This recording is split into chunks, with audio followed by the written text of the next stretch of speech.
A poem by Charles Bukowski called Quiet Clean Girls in Gingham Dresses. All I've ever known are whores, ex-prostitutes, mad women. I see men with quiet, gentle women. I see them in the supermarkets. I see them walking down the streets together. I see them in their apartments, people at peace, living together. I know that their peace is only partial, but there is peace, often hours and days of peace. All I've ever known are pill freaks, alcoholics, whores, ex-prostitutes, mad women. When one leaves, another arrives, worse than her predecessor. I see so many men with quiet, clean girls in gingham dresses, girls with faces that are not Wolverine or predatory. Don't ever bring a whore around, I tell my friends, because I'll fall in love with her. I need a good woman. I need a good woman more than I need this typewriter, more than I need my automobile, more than I need Mozart. I need a God woman so badly that I can taste her in the air. I can feel her at my fingertips. I can see the sidewalks built for her feet to walk upon. I can see pillows for her head. I can feel my waiting laughter. I can see her petting a cat. I can see her sleeping. I can see her slippers on the floor. I know that she exists. But where is she upon this earth, as the whores keep finding me? Charles Bukowski. Quiet, clean girls in gingham dresses.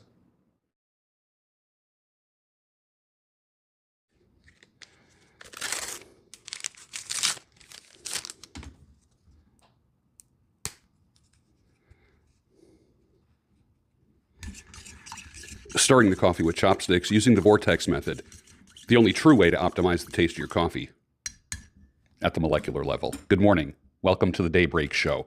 We're going to get started, but first, coffee.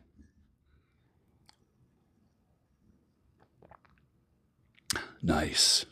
Nice. Sumatra. Strap yourself in. 3, 2, 1. This is the bro code. A lot of older guys know this. Younger guys who may have been raised by single mothers, you don't know this. If you've been raised by a father who was an alpha, who was a manly man, who had at least 1% masculinity in his blood, you know this. The bro code. Number 1, never game a friend or an acquaintance's girlfriend, wife, love interest, or even ex.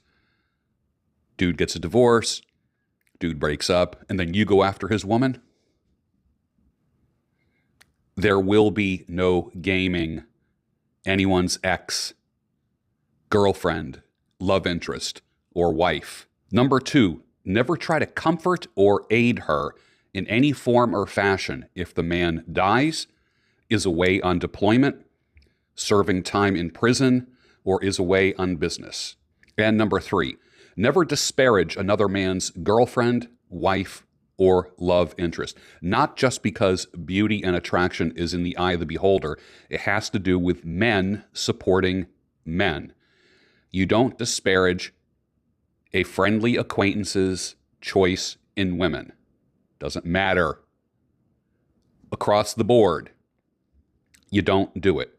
All of the above, all of those things can have really undesirable consequences for you. The red pill or the Christ pill?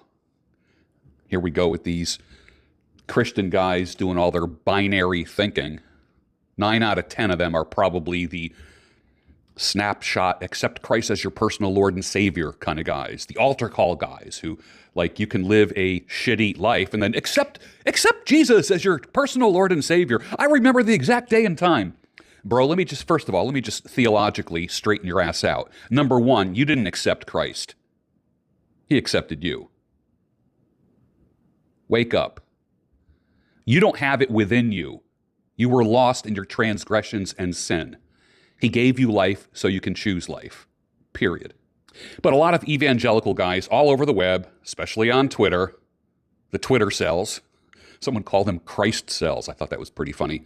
One of these can get you back on track, the red pill or the Christ pill. But neither have anything to do with our actual Lord and Savior, or fixing cars, or grilling a steak.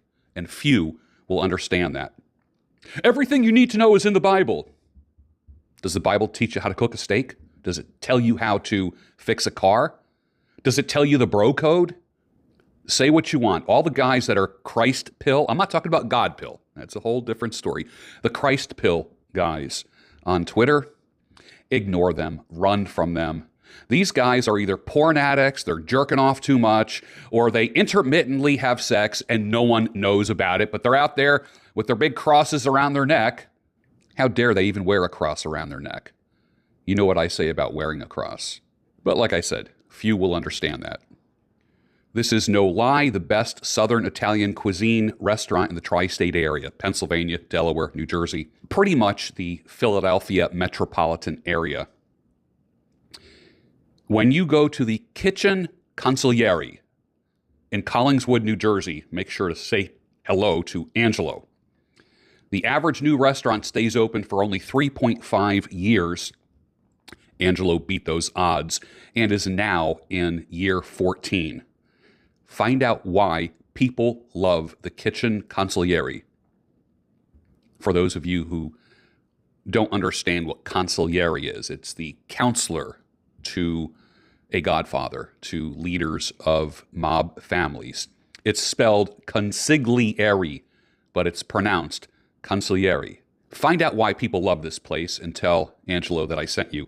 You will be treated like family. Pun intended. And remember, he's a cook, not a crook. Here's a typical statement from a guy. Don't get fat on me. Here's a typical thought of a woman. She will think it, but don't say it. She will think it, but never say it. Don't go broke on me.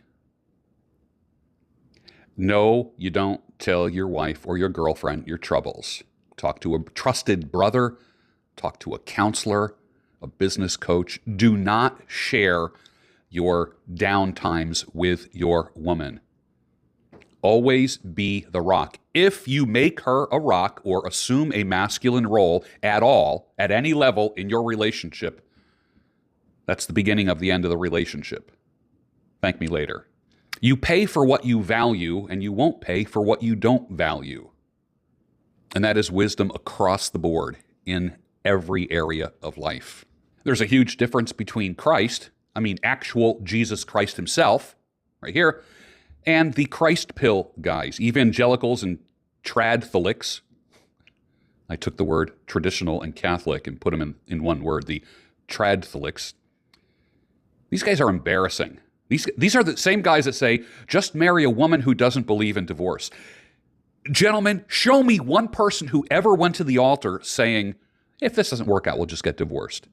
Or they say, well, you slept around too. You want to marry a virgin or a woman with a low body count? Well, what did you do? Men and women are different. These guys will never admit that. And I am decades over debating and arguing with Christ pill guys are needed. They really are. They're necessary in the world. Who else will marry them hoes?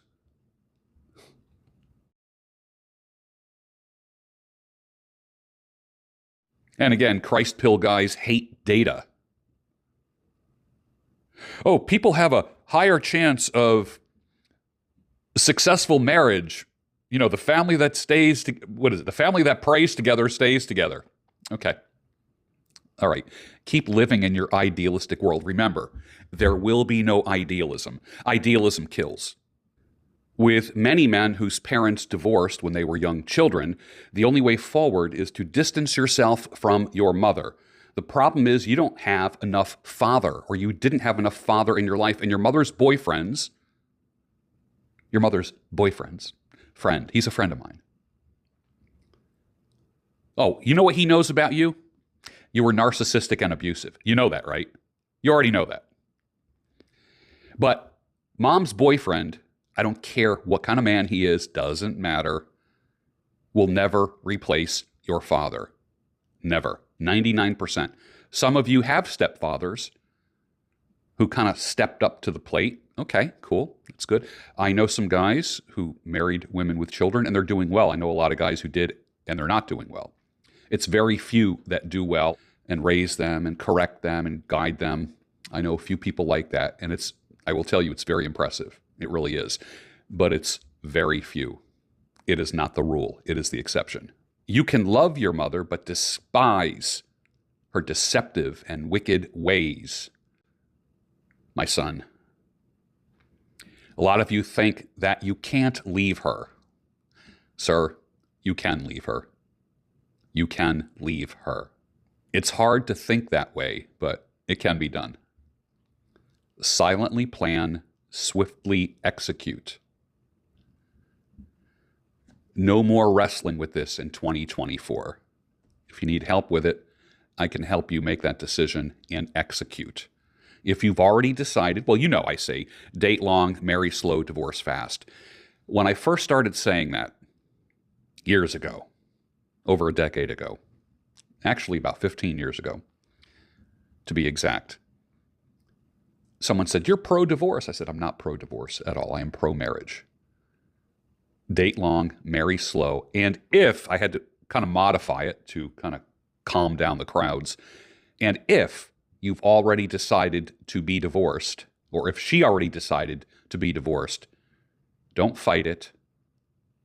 Do it fast. Most of the trauma that men experience is from the divorce process. And remember, you only miss the hardware, her body on you. You picture her breasts bouncing while she's on you. You picture that butt as you're slamming into it. You picture her head going up and down and bouncing off your belly. You don't miss the software. You miss the hardware.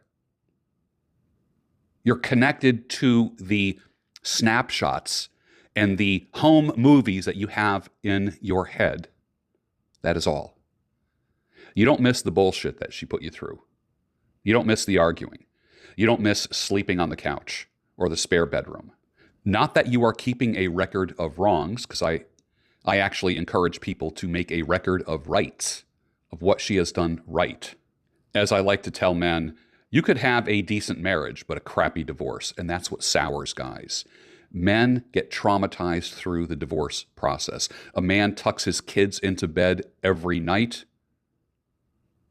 and then when you go through divorce, the court says you can see them 2 to 3 times a month. That fucks with a man's head and his heart. Well, get ready. It's that time of year. Get ready for Valentine's Day, the onslaught of self-deprecating men telling their wives and girlfriends how much they don't deserve her and how he got the better end of the deal. And what did I do to deserve such a wonderful woman? Why would she pick me? Yeah, right on time. Simpin' Day. Because a simple "I love you" is never enough. Hey, did you ever see a magician get someone from the audience and then get them to do things that they wouldn't normally do? You know, the stage hypnotists. That's exactly what your government is doing to you right now. And with that, finish your coffee, and I'll see you on the next Daybreak Show, your home of sanity, clarity, and reason.